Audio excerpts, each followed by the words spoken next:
What's going on, everybody? Hope you guys are having a great Monday night.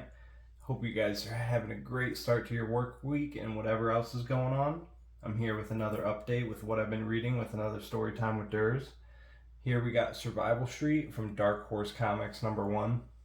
I will say this is more of a mature book, so if there's any younger audience, just skip forward a little bit because this is definitely not your Sesame Street type puppets.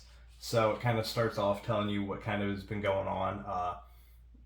Basically, the Supreme Court is letting anybody make any rules they want, and it starts off like a normal, basically like a Sesame Street episode, talking about these puppets and everything's nice, and then the nice police break in and they start yoking up all these puppets, throwing them out in the street, and then it jumps forward 2 years later. You got this dude just driving, going to Florida, asking if he's got anything on him. He says no. And basically, they said since there's a new government in town that he's got to pay all these fees. He's got to pay wireless fees, maintenance fees, utility fees, law enforcement contribution. And then the one puppet says, "I've got something to declare," and basically blows them all up. And then it cuts to the news lady talking about there's 12 deaths, that the puppets are terrorists. And then it cuts to the Mr. President Jr. Railing some Adderall. So yeah. And then here we got him at a press conference talking to all his benefactors, and basically what he's doing is they're selling kids, like human trafficking, and that way they can chop up the kids and use like their liver, their heart, their lungs to keep living their lives as they're billionaires. So you got one of the dudes sneaking in. You got everything going on. Like I said, I was very surprised to find this book at the random comic shop I stopped in. So this is now one of my favorite books I'm reading. So here you got them all breaking in. They got a little EMP things to break up the radio frequencies. You got the hippo helping out the kids, and this dude's my favorite. What is he? Yeah, Corporal Punishment is his name. And he's basically on the roof, puts 2 silencers down, claps both those guys. Then it cuts to Birdie. She's the main one. She's got all these burner phones. That way, if there's any interruptions, they have all these different options. And then Irma, you find out more about her at the end. She's working with the corporation, and she's basically a stand-up comedian. And talking to all of them, and then which one is this?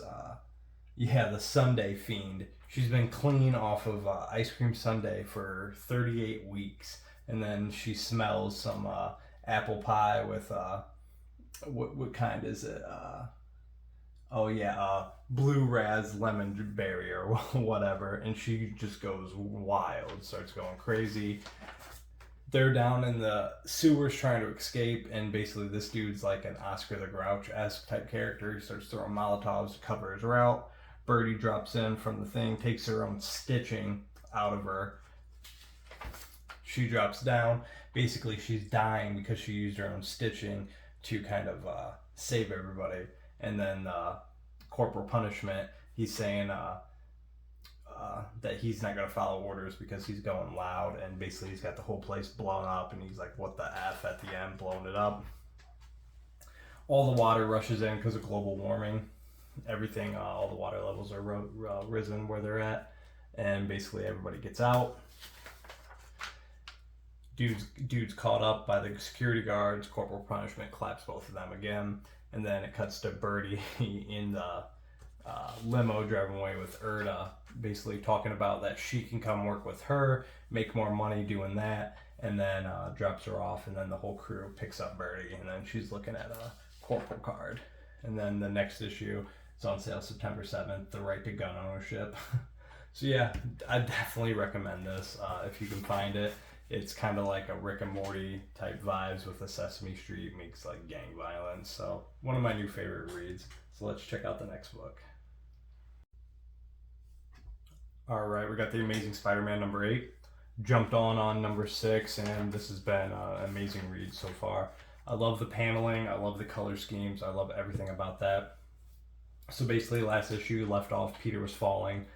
his web slingers are broke. So he basically takes out his cartridges and snaps them open, and it creates this big, like almost like web parachute, but he's still getting messed up by all the trees. He's hanging there, and then like I said, I love the action sequences and the paneling in this book. They're definitely super awesome with the color scheme and everything. So here you got Vulture fighting Spider-Man, just getting beat up, and then he's calling Peter, or Peter's calling Osborn send him the suit, have him come help him or whatever, and basically Norman says he can't wear the suit, he can't put it on. You'll find out later in the episode why that is. So here we got Peter running. He said, well, he needs to get to the suit, so the best way to get to it is basically to have Vulture carry him in a way. So here he's just fighting with Vulture in the air, basically gets on top of Vulture and starts controlling him, runs him into a building. Still, Vulture's fighting him, running away from him right there. And then Peter finally got to Oscorp, and then he the debut of his new suit, riding it. He's got these almost like the Hobgoblin bombs, but they put little spiders out, and I thought this was hilarious because I don't know if anybody's a Rick and Morty fan, but this reminded me of the ants in my eyes guy from Interdimensional Cable. So yeah, I dig the new suit. Here we go, same thing, fighting him, everything, picking up everything. He's got the little hoverboard that he's riding around. And I know Mike the Spider Slayer on Comic Book Corner 2.0 was dogging the emoji face. But like I said, I think it's cool. It's always hard to kind of tell Spider-Man's expressions. So the little emoji thing's a way for them to show it off. So I guess I can get behind it. I'm curious to see what else they can do. And here basically he's just kind of going into talking to the Vulture, saying that he's not that bad of a guy, that you basically have killed people, so yeah, you're that bad of a guy. Gets back with Norman, and basically Norman explains that if he put on the suit or started or rode the board again, that he doesn't know if he ever could get off again because of Sin Eater. So Peter understands that, they team up, and basically now Peter's working for Norman. So yeah, love this book, highly recommend Amazing Spider-Man, and let's check out the next read. So now I know not everybody's reading Spawn. It's kind of a niche thing, but for $2.99 and the artwork in Spawn, you can't beat it. I've been a longtime Spawn fan since I was a kid, and here we got Gunslinger Spawn number 11. This is definitely my favorite Spawn book out of all of them. We start off with a new main enemy of the book, and he's got all these dark angels basically crucified. This is back in time a little bit. He's basically got all of them. He slaughtered them. He's got one of the chicks, the main one, the Black Angel. He's got her one wing ripped off, and basically trying to torture her to get her to tell you where Gunslinger is. Tells her to give her a quick death. She reveals where Gunslinger is. She gets her other wing ripped off, and he basically just skull crushes her. Now we cut to present time, where we got Gunslinger, and then we got Angela Spawn, and we got both of them. They're kind of catching up, talking about what's going on, giving him the money that he needs because, like I said, he's from the past, and now he's in our time period, so he's got to understand the composition of money. Flashes to his buddy that he picked up in the first couple issues. Basically, he's a loser. Everybody's bullying him. He doesn't really have anything going on, and then out of nowhere, Javier, Gunslinger, shows up, tells him let's go, and he says, for sure, man, I'm going any day. So now it cuts to them. Both these dudes are basically just chilling, saying, hey, Gunslinger's got to hunt down more of these archangels and demonic entities, and basically Taylor's just along for the ride. So Gunslinger walks off, and this is what I mean by the Brett Booth artwork and the Brett Booth is in Gunslinger, but all the artwork's amazing, but Gunslinger definitely stands out. Like, you got this 2-page spread here where the new main bad guy, he still hasn't even had a name, comes out of nowhere, takes him out, and now he's basically just standing over Taylor, about to mess him up, and then out of nowhere, Gunslinger, bam, right to the back of his hand, drops Taylor. Gunslinger's all geared up with his necro bullets and everything, tells Taylor to get behind him. And he says 3 minutes. He says 3 minutes. If he's not down, get out of here.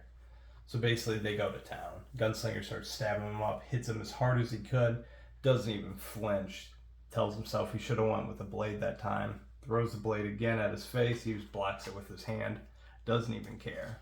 Gunslinger has the power of controlling animals like wolves and stuff, brings the wolves after him. Dude doesn't even flinch. He's like the Hulk, does a thunderclap, sends the wolves going crazy, flying, basically grabs Gunslinger by the neck. And like I said, spoilers if you're reading this, don't watch this video on this last page, because the very last page it says it didn't work and we were left off with Gunslinger basically getting his head completely ripped off.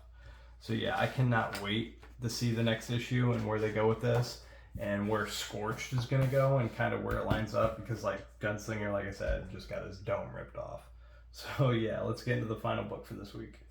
Right, and the last book I'm going to go over tonight is going to be Carnage, number 5.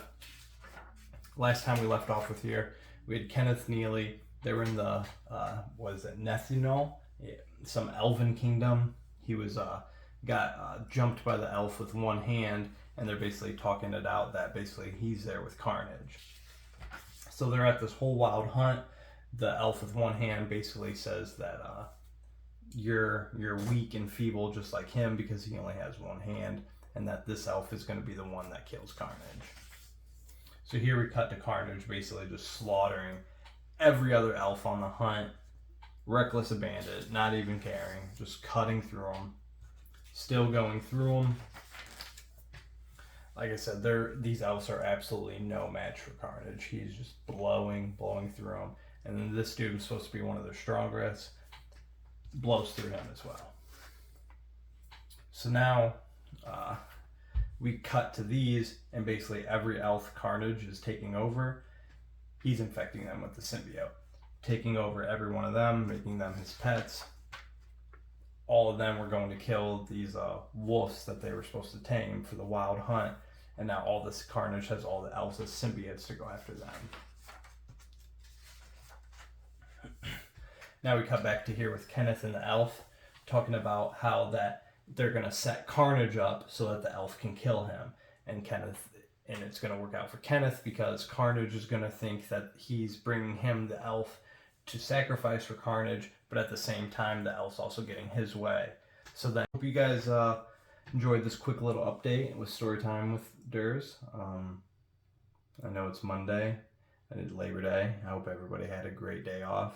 I had to be at work and we were very, very busy, so sorry if I'm not as enthusiastic tonight. But I just wanted to make sure I got this out for you guys before the new comic week started. So, yeah, that's going to be about it. Let's stay positive. Let's keep grinding. Let's start this week off strong. Most people are back to the work day tomorrow. So I hope you guys have a great day. Much love. And as always, I hope you guys